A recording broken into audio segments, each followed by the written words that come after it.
Funding for this program is provided by. Additional funding provided by.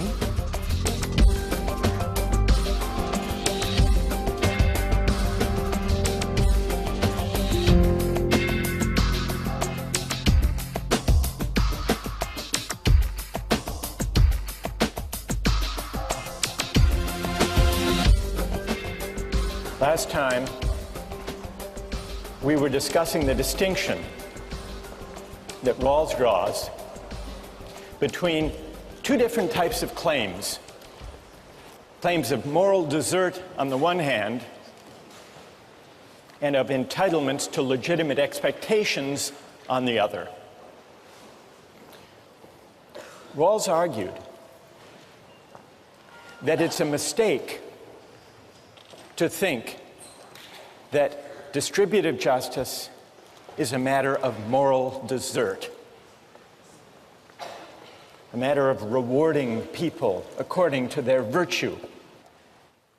Today we're going to explore that question of moral desert and its relation to distributive justice, not in connection with income and wealth, but in its connection with opportunities, with hiring decisions and admission standards.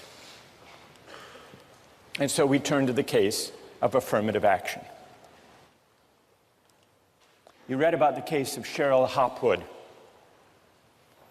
She applied for admission to the University of Texas Law School. Cheryl Hopwood had worked her way through high school. She didn't come from an affluent family. She put herself through community college and California State University at Sacramento. She achieved a 3.8 grade point average there. Later moved to Texas, became a resident, took the law school admissions test, did pretty well on that, and she applied to the University of Texas Law School.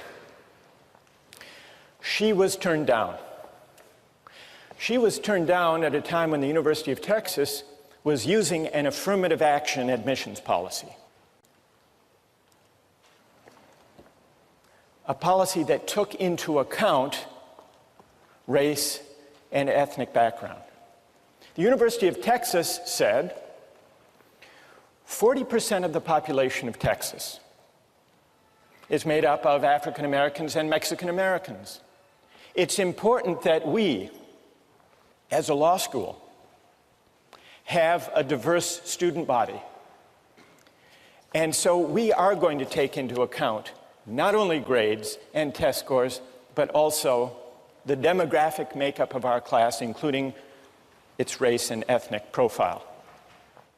The result, and this is what Hopwood complained about, the result of that policy is that some applicants to the University of Texas Law School with a lower academic index, which includes grades and test scores, than hers, were admitted, and she was turned down. She said, she argued, I'm just being turned down because I'm white. If I were a member of a minority group with my grades and test scores, I would have been admitted. And the statistics, the admissions statistics that came out in the trial confirmed that African American and Mexican American applicants that year who had her grades and test scores were admitted. It went to federal court. Now, put aside the law, let's consider it from the standpoint of justice and morality. Is it fair or is it unfair? Does Cheryl Hopwood have a case, a legitimate complaint? Were her rights violated by the admissions policy of the law school? How many would rule for the law school and say that it was just to consider race and ethnicity as a factor in admissions? How many would rule for Cheryl Hopwood and say her rights were violated? So here we have a pretty even split. All right, now I want to hear from a defender of Cheryl Hopwood. Yes? You're basing something on that's an arbitrary factor. You know, Cheryl couldn't control the fact that she was white or not in a minority. And therefore, it's not as if it was like a test score that she worked hard to try and show that she could, put that out there, that she had no control over her race. Good. And what's your name? Bree? Okay, Bree, stay right there. Now let's find someone who has an answer for Bree. Yes. There are discrepancies in the educational system, and majority of the time, I know this in New York City, the schools that minorities go to are not as well funded, are not as well supplied as white schools. And so there is going to be a discrepancy naturally between minorities and between whites if they go to better schools, and they will not do as well on exams because they haven't had as much help because of a worse school system. So let me just interrupt you to tell me your name. Anisha.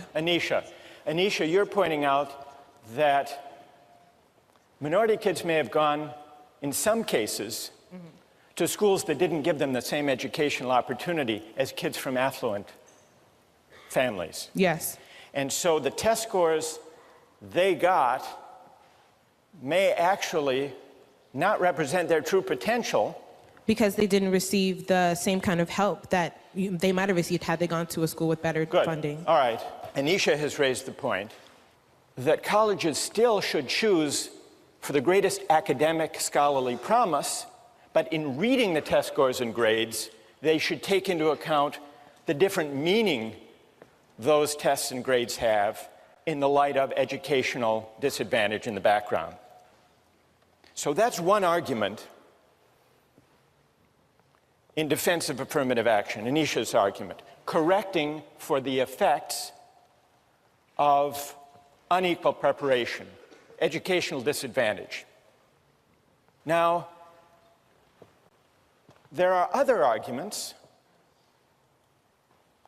Suppose, just to identify whether there is a competing principle here,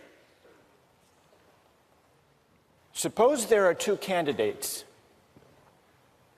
who did equally well on the tests and grades, both of whom went to first-rate schools. Two candidates. Among those candidates, would it be unfair for the college or university, for Harvard, to say, we still want diversity along racial and ethnic dimensions, even where we are not correcting for the effects on test scores of educational disadvantage? What about in that case, Bree? If it's that one thing that puts, someone over the edge, then I guess that would be, justifiable. If everything else about the individual first, though, everything they consider about that person's, talents and where they come from and who they are without these arbitrary factors is the same. Without these arbitrary factors, you call it. But before you were suggesting, Bree, that race and ethnicity are arbitrary factors outside the control of the applicants. True, I would agree with that. And your general principle is that admissions shouldn't reward arbitrary factors over which people have no control. Right. All right. Who else would like to, thank you both, who else would like to get into this? What do you say? Well, first of all, I'm for affirmative action temporarily, but for two reasons. First of all, you have to look at the university's purpose. It is to educate their students. And I feel that different races, people coming from different races have different backgrounds and they contribute differently to the education. And second of all, when you say they have equal backgrounds, that's not true when you look at the broader picture and you look at slavery. And this is kind of a reparation. I think affirmative action is a temporary solution to alleviate history and the wrongs done to African Americans in particular. And what's your name? David. David, you say that affirmative action is justified, at least for now, as a way of compensating for past injustice, the legacy of slavery and segregation. Right. Who wants to take on that argument? We need now a critic of affirmative action. Yes, go ahead. I think that what happened in the past has no bearing on what happens today, and I think that discriminating based on race should always be wrong, whether you're discriminating against one group or another. Just because our ancestors did something doesn't mean that that should have any effect on what happens with us today. All right, good. I'm sorry, your name is? Kate. Kate. All right, who has an answer for Kate? Yes. I just wanted to comment and say that Tell us your name. my name is Mansour. Because of slavery, because of past injustices, today we have a higher proportion of African Americans who are in poverty, who face less opportunities than white people. And so because of slavery 200 years ago, and because of Jim Crow, and because of segregation, today we have injustice based on race. Kate? I think that there are differences, obviously, but the way to fix those differences is not by some artificial fixing of the result. You need to fix the problem. So we need to address differences in education and differences in upbringing with programs like Head Start and giving more funding to lower income schools rather than trying to just fix the result so it makes it look like it's equal when really it isn't. Yes. Well, with regard to affirmative action based on race, I just want to say that white people have had their own affirmative action in this country for more than 400 years. It's called nepotism and quid pro quo. So there's nothing wrong with correcting the injustice and discrimination that's been done to black people for 400 years. Good. Tell us your name. Hannah? Hannah. All right, who has an answer for Hannah? And just to add to Hannah's point, because we need now someone to respond. Hannah, you could have also mentioned legacy admissions. Exactly. I was going to say, if you disagree with affirmative action, you should disagree with legacy admission, because it's obvious from looking around here that there are more white legacies than black legacies in the history of Harvard University. And explain what legacy admissions are. Well, legacy admissions is giving an advantage to someone who has an arbitrary privilege of their parent having attended the university to which they're applying. All right, so a reply for Hannah. Yes, in the balcony, go ahead. First of all, if affirmative action is making up for past injustice, how do you explain minorities that were not historically discriminated against in the United States who get these advantages? In addition, you could argue that affirmative action perpetuates divisions between the races rather than achieve the ultimate goal of race being an irrelevant factor in our society. And tell us your name. Danielle? Hannah? I disagree with that, because I think that by promoting diversity in an institution like this, you further educate all of the students, especially the white students who grew up in predominantly white areas. It's certainly a form of education to be exposed to people from different backgrounds, and you put white students at an inherent disadvantage when you surround them only with their own kind. Why should race necessarily be equated with diversity? There's so many other forms. Why should we assume that race makes people different? Again, that's perpetuating the idea of racial division within our universities and our society. Hannah? With regard to African American people being given a special advantage, it's obvious that they bring something special to the table because they have a unique perspective, just as someone from a different religion or socioeconomic background would as well. As you say, there are many different types of diversity. There's no reason that racial diversity should be eliminated from that criteria. Yes, go ahead. Racial discrimination is illegal in this country, and I believe that it was African American leaders themselves, when Martin Luther King said he wanted to be judged not on the color of his skin, but by the content of his character, his merit, his achievements. And I just think that to decide solely based on someone's race is just inherently unfair. I mean, if you want to correct based on disadvantaged backgrounds, that's fine, but there are also disadvantaged white people as well. It shouldn't matter if you're white, black. Tell us your name. Ted. Ted? Yes. Think of Hopwood. It's unfair to count race, or I assume you would also say ethnicity or religion. Yes. Do you think she has a right to be considered according to her grades and test scores alone? No, there is more to it than that. Universities need to promote diversity. And So you agree with the goal of promoting diversity? There's ways to promote diversity besides discriminating against people solely based on a factor that they cannot control. All right, so what makes it wrong is that she can't control her race. She can't control the fact that she's white. That's the heart of the unfairness to her. Bree made a similar point, that basing admissions on factors that people can't control is fundamentally unfair. What do you say? There's a lot of things you can't control, and if you're going to go through it based on merit, like just based on your test scores, a lot of what you can achieve has to do with like the family background that you raised in. If both your parents were scholarly, then you have more of a chances of actually being more scholarly yourself and getting those grades. And you can't control what kind of family you were born into. So All I right, mean, good. That's a great rejoinder. What's your name?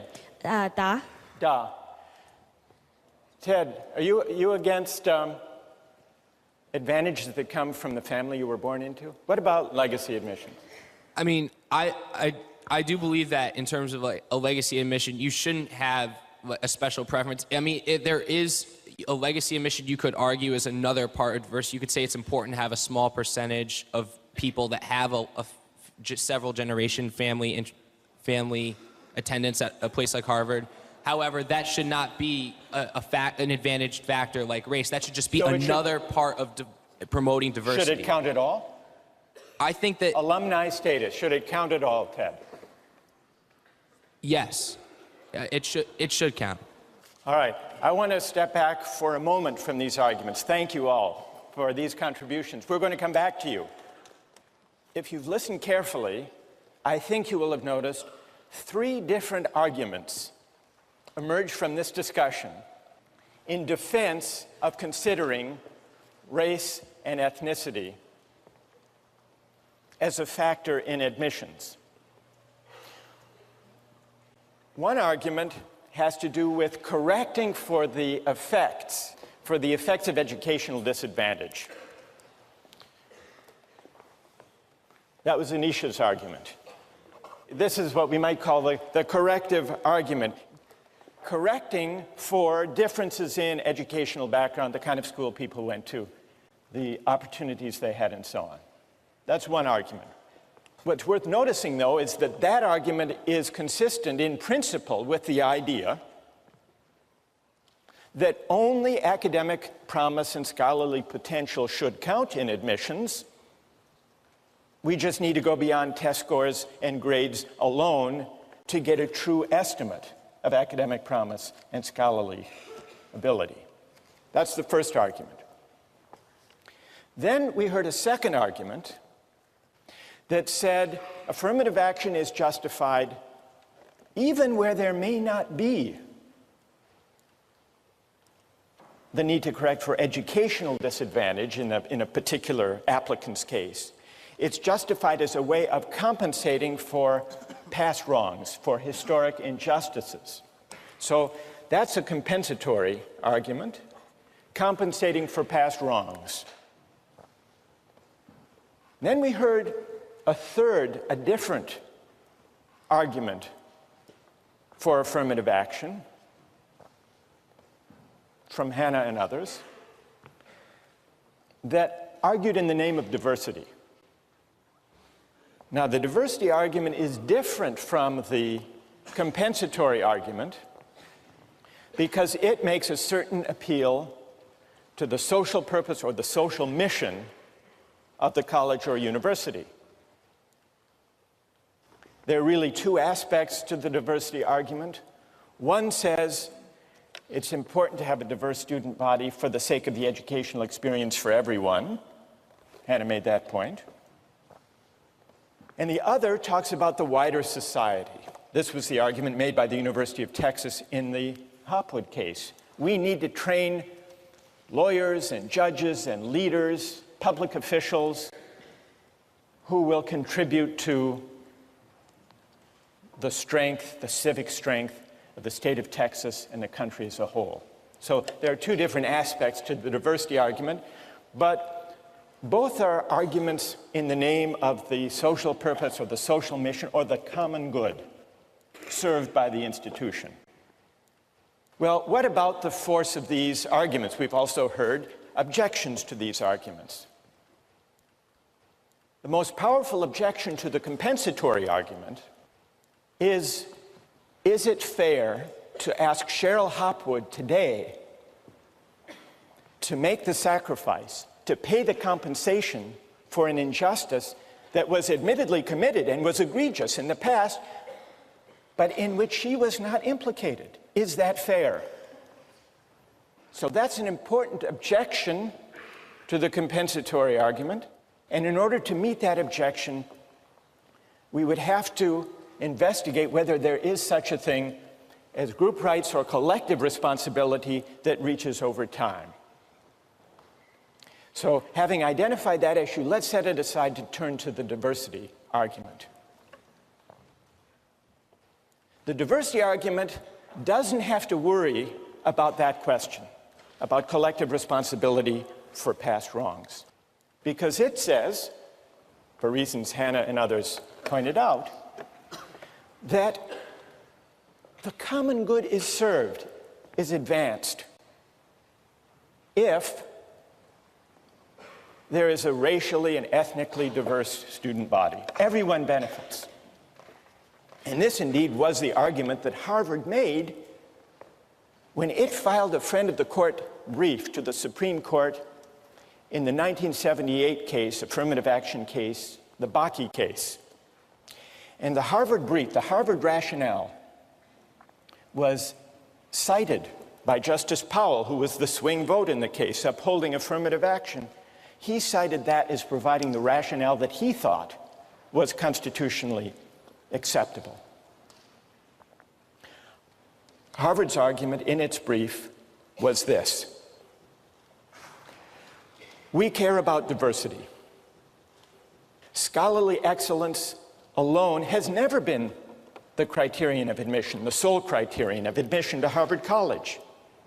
15 years ago, diversity meant students from California and New York and Massachusetts, city dwellers and farm boys, violinists, painters and football players, biologists, historians, and classicists.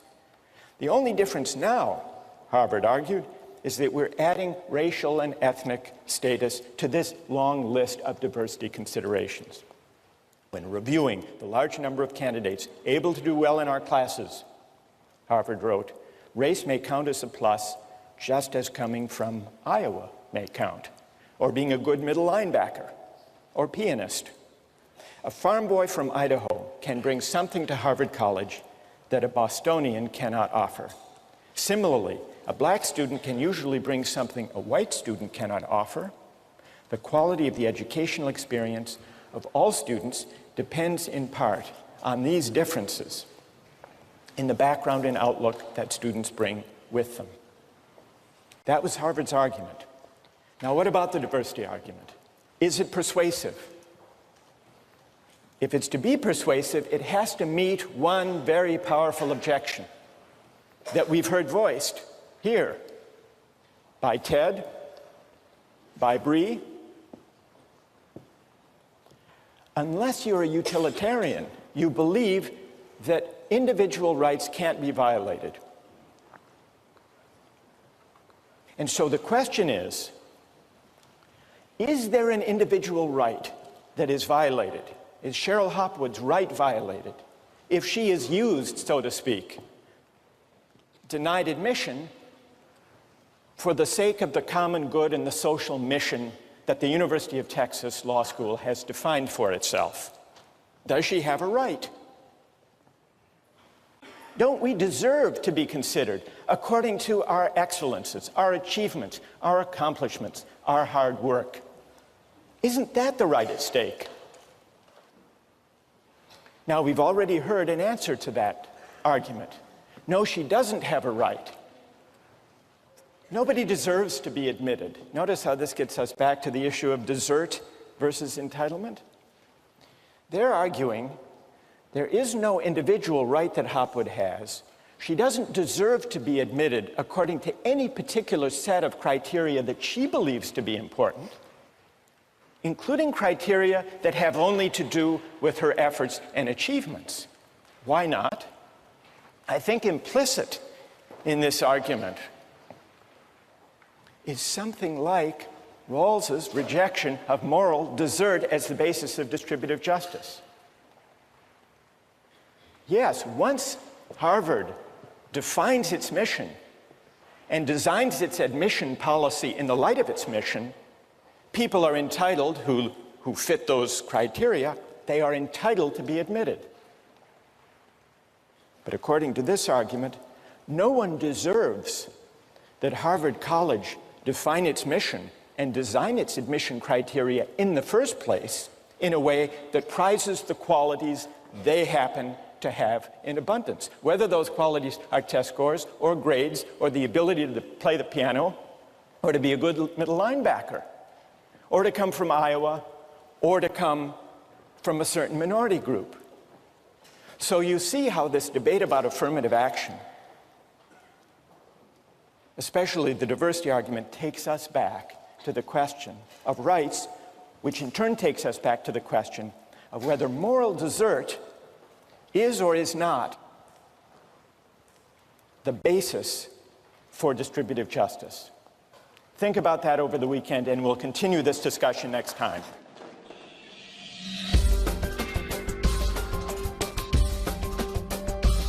Suppose we're distributing flutes. Who should get the best ones? What's Aristotle's answer? Anyone? His answer is the best flutes should go to the best flute players because that's what flutes are for.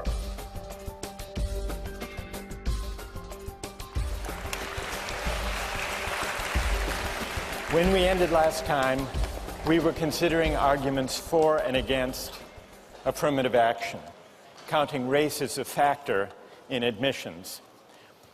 And in the course of the discussion, three arguments emerged, three arguments for affirmative action. One of them was the idea that race and ethnic background should count as a way of correcting for the true meaning of test scores and grades, getting a more accurate measure of the academic potential those scores, those numbers represent.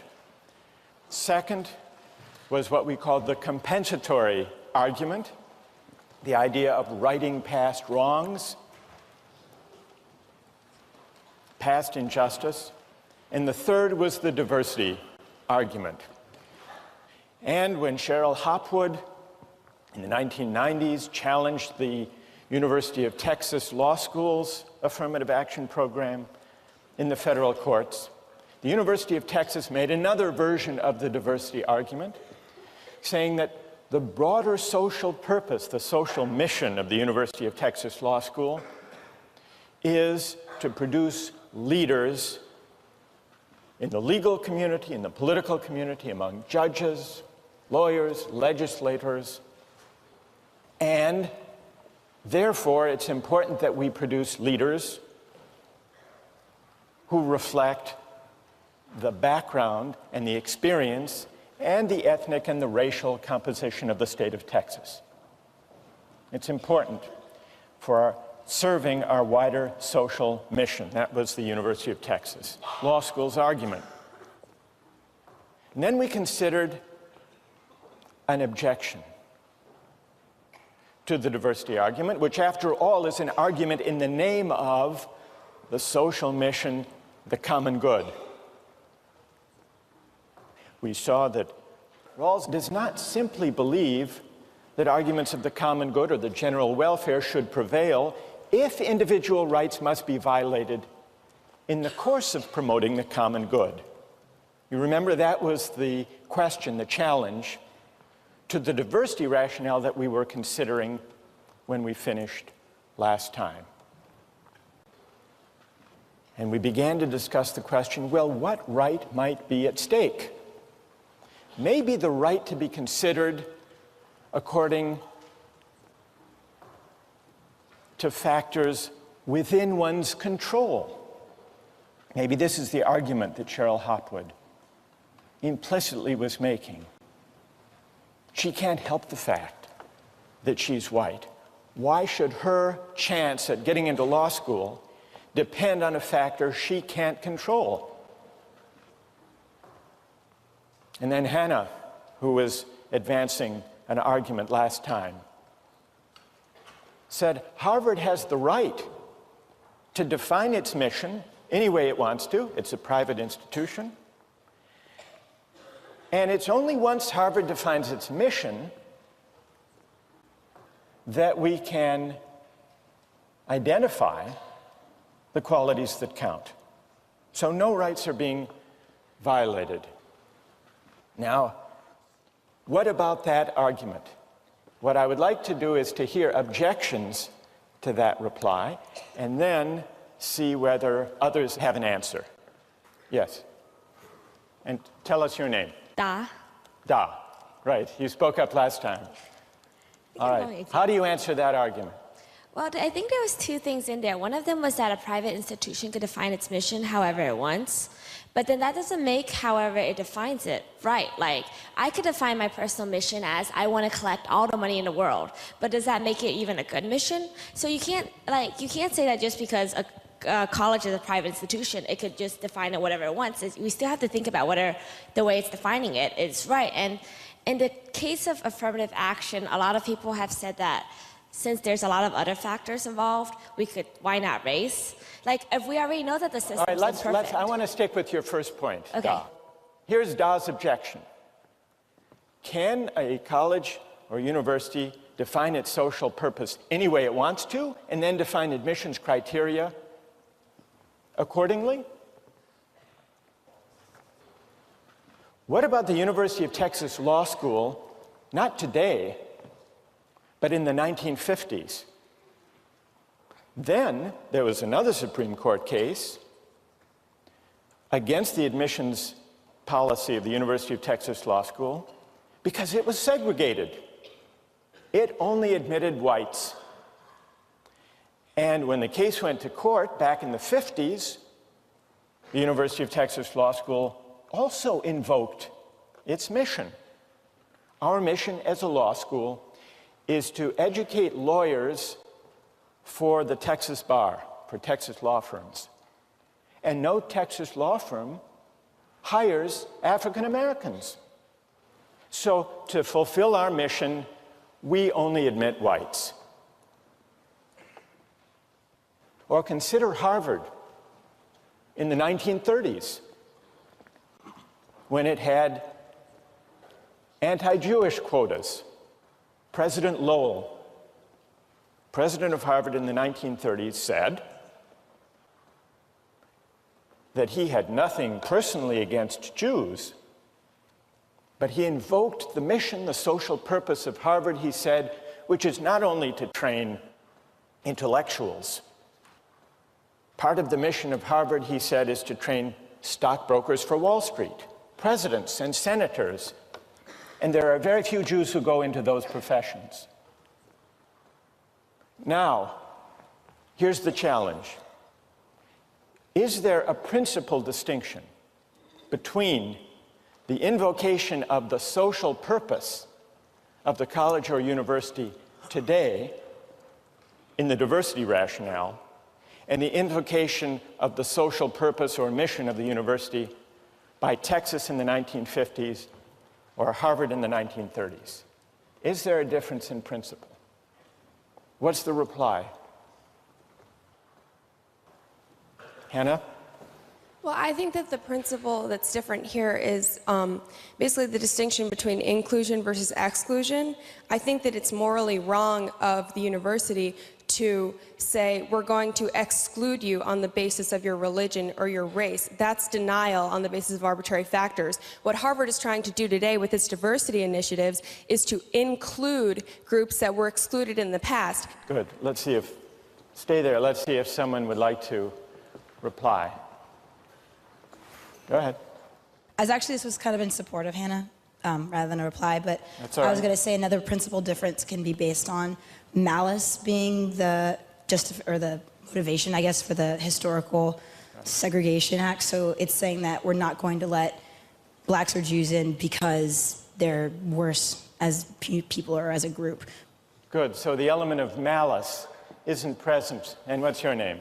Stevie. Stevie says that in the historic segregationist, racist, anti-Semitic quotas or prohibitions, there was built into them a certain kind of malice, a certain kind of judgment that African Americans or Jews were somehow less worthy than everybody else. Whereas present day affirmative action programs don't involve or imply any such judgment. What it amounts to saying is, so long as a policy just uses people in a way as valuable to the social purpose of the institution, it's okay, provided it doesn't judge them maliciously, as Stevie might add, as intrinsically less worthy. I'd like to raise a question. Doesn't that concede that all of us, when we compete for positions or for seats in colleges and universities, in a way are being used, not judged, but used in a way that has nothing to do with moral desert? Remember, we got into this whole discussion of affirmative action when we were trying to figure out whether distributive justice should be tied to moral desert or not. And we were launched on that question by Rawls and his denial, his rejection of the idea that distributive justice, whether it's positions or places in the class or income and wealth, is a matter of moral desert. Suppose that were the moral basis of Harvard's admissions policy. What letters would they have to write to people they rejected or accepted, for that matter? Wouldn't they have to write something like this? Dear unsuccessful applicant, we regret to inform you that your application for admission has been rejected. It's not your fault that when you came along, society happened not to need the qualities you had to offer. Those admitted instead of you are not themselves deserving of a place, nor worthy of praise for the factors that led to their admission. We are in any case only using them and you as instruments of a wider social purpose. Better luck next time. What was the letter you actually got when you were admitted? Perhaps it should have read something like this. Dear successful applicant, we are pleased to inform you that your application for admission has been accepted. It turns out, lucky for you, that you have the traits that society needs at the moment, so we propose to exploit your assets for society's advantage. You are to be congratulated, not in the sense that you deserve credit for having the qualities that led to your admission, but only in the sense that the winner of a lottery is to be congratulated, and if you choose to accept our offer, you will ultimately be entitled to the benefits that attach to being used in this way. We look forward to seeing you in the fall. Now, there is something a little odd, morally odd, if it's true that those letters do reflect the theory, the philosophy underlying the policy. So here's the question they pose. And it's a question that takes us back to a big issue in political philosophy. Is it possible, and is it desirable, to detach questions of distributive justice from questions of moral desert and questions of virtue? In many ways, this is an issue that separates modern political philosophy from ancient political thought. What's at stake in the question of whether we can put desert, moral desert aside? It seemed when we were reading Rawls that the incentive, the reason he had for detaching distributive justice from moral desert was an egalitarian one. That if we set desert to one side, there's greater scope for the exercise of egalitarian considerations. The veil of ignorance, the two principles, the difference principle, helping the least well off, redistribution and all that. But what's interesting is if you look at a range of thinkers we've been considering, there does seem to be a reason they want to detach justice from desert that goes well beyond any concern for equality.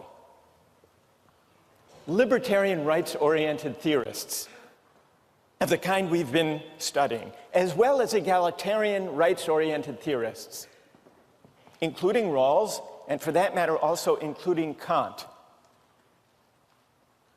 all agree, despite their disagreements over distributive justice and the welfare state and all of that, they all agree that justice is not a matter of rewarding or honoring virtue or moral desert. Now, why do they all think that? It can't just be for egalitarian reasons. Not all of them are egalitarians. This gets us to the big philosophical question we have to try to sort out. Somehow they think tying justice to moral merit or virtue is going to lead away from freedom, from respect for persons as free beings. Well, in order to see what they consider to be at stake, and in order to assess their shared assumption, we need to turn to a thinker, to a philosopher, who disagrees with them, who explicitly ties justice to honoring virtue and merit and moral desert. And that thinker is Aristotle.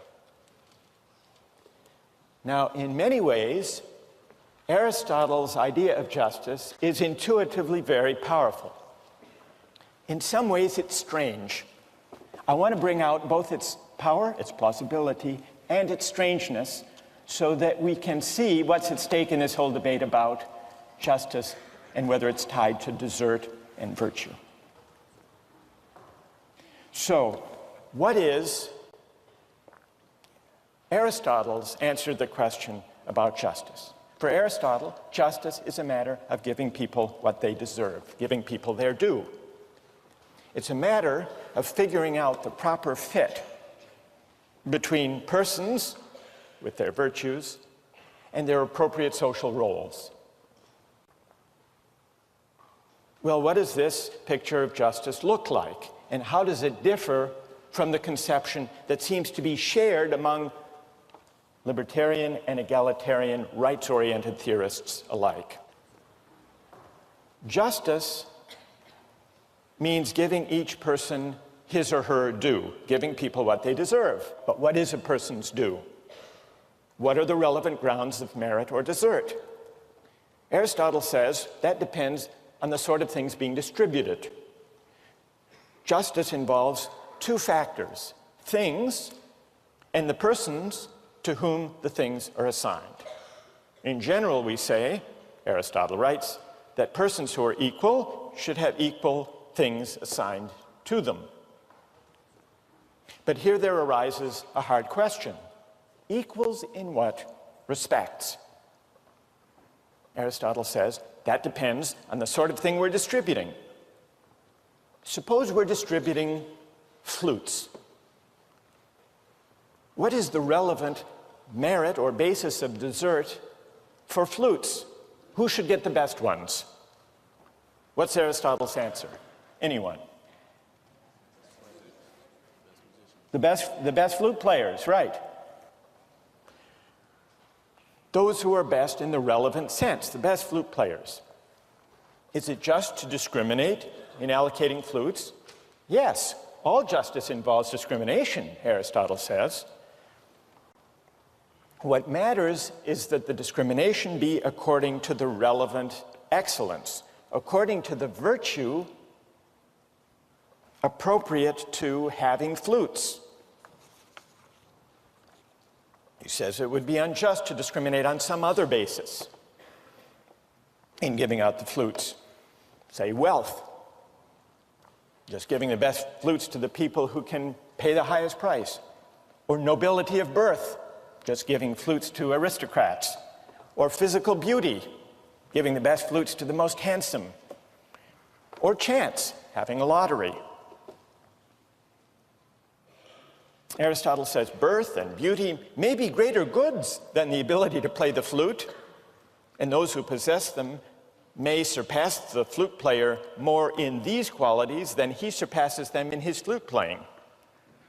But the fact remains that he is the person who ought to get the best flute. It's a strange idea, this comparison, by the way, that, I mean, could you say, am I more handsome than she is a good lacrosse player? It's a strange kind of comparison. But putting that aside, Aristotle says, we're not looking for the best overall, whatever that might mean. We're looking for the best musician. Now, why? This is important to see. Why should the best flutes go to the best flute players? Well, why do you think? Anybody? What? They'll produce the best music. Well, and everybody will enjoy it more. That's not Aristotle's answer. Aristotle is not a utilitarian. He's not just saying that way there will be better music and everyone will enjoy it, everyone will be better off. His answer is the best flutes should go to the best flute players because that's what flutes are for. To be played well. The purpose of flute playing, the purpose is to produce excellent music. And those who can best perfect that purpose ought properly to have the best ones. Now, it may also be true as a welcome side effect that everyone will enjoy listening to that music. So that answer is true enough as far as it goes, but it's important to see that Aristotle's reason is not a utilitarian reason. It's a reason that looks, here's where you might think it's a little bit strange. It looks to the purpose, the point, the goal of flute playing. Another way of describing this, looking to the goal to determine the just allocation. The Greek for goal or end was telos. So Aristotle says you have to consider the point, the end, the goal, the telos of the thing, in this case of flute playing. And that's how you define a just allocation, a just discrimination. So this idea of reasoning from the goal, from the telos, is called teleological reasoning, teleological moral reasoning. And that's Aristotle's way, reasoning from the goal, from the end. Now, this may seem, as I said, a strange idea, that we're supposed to reason from the purpose, but it does have a certain intuitive plausibility.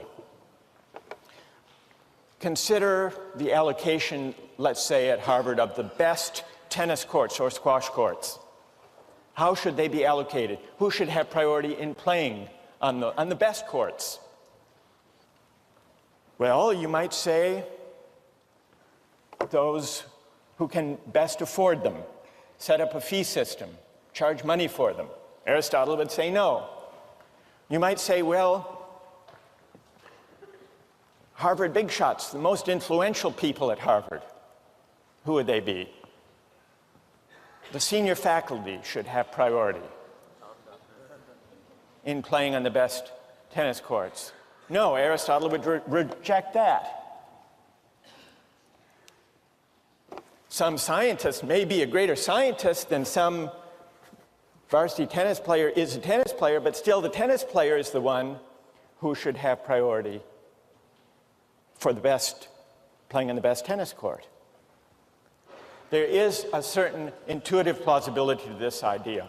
Now, one of the things that makes it strange is that in Aristotle's world, in the ancient world, it wasn't only social practices that were governed, in Aristotle's view, by teleological reasoning and teleological explanation. All of nature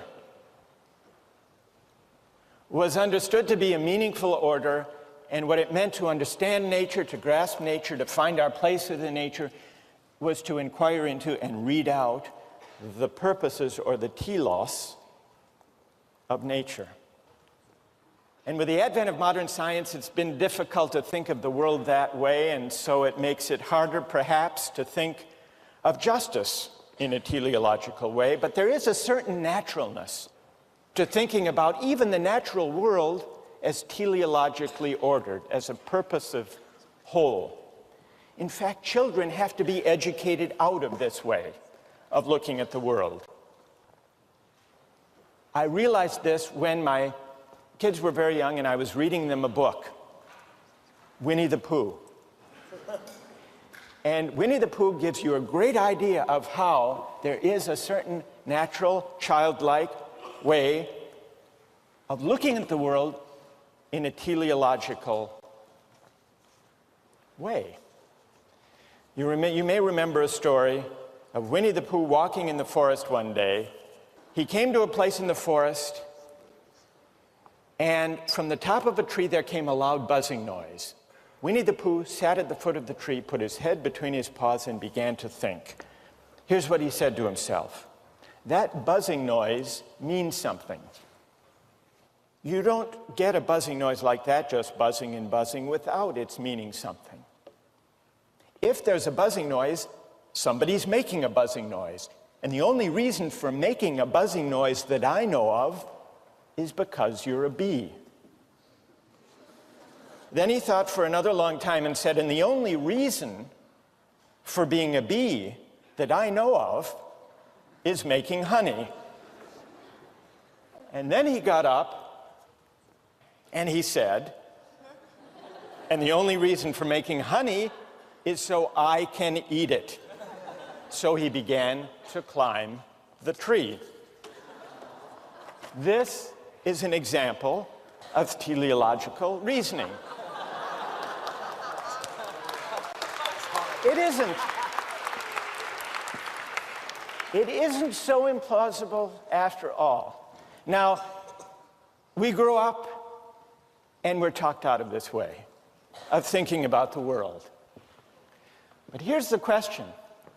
Even if teleological explanations don't fit with modern science, even if we've outgrown them in understanding nature, isn't there something still intuitively and morally plausible, even powerful, about Aristotle's idea that the only way to think about justice is to reason from the purpose, the goal, the telos of the social practice? And isn't that precisely what we were doing when we were disagreeing about affirmative action?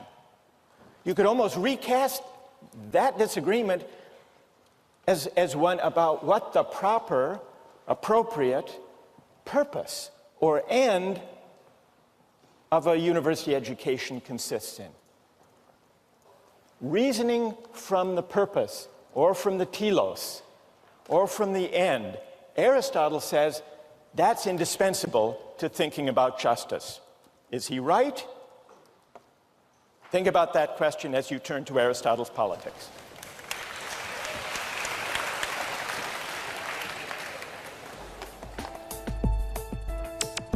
Don't miss the chance to interact online with other viewers of Justice. Join the conversation, take a pop quiz, watch lectures you've missed, and learn a lot more. Visit justiceharvard.org. It's the right thing to do.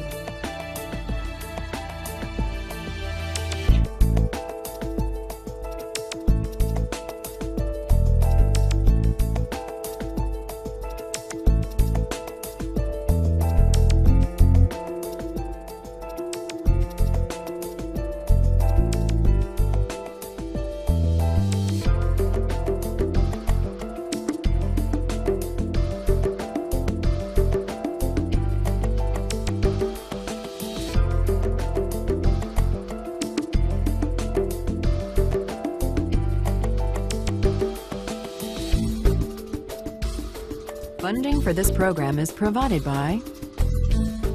Additional funding provided by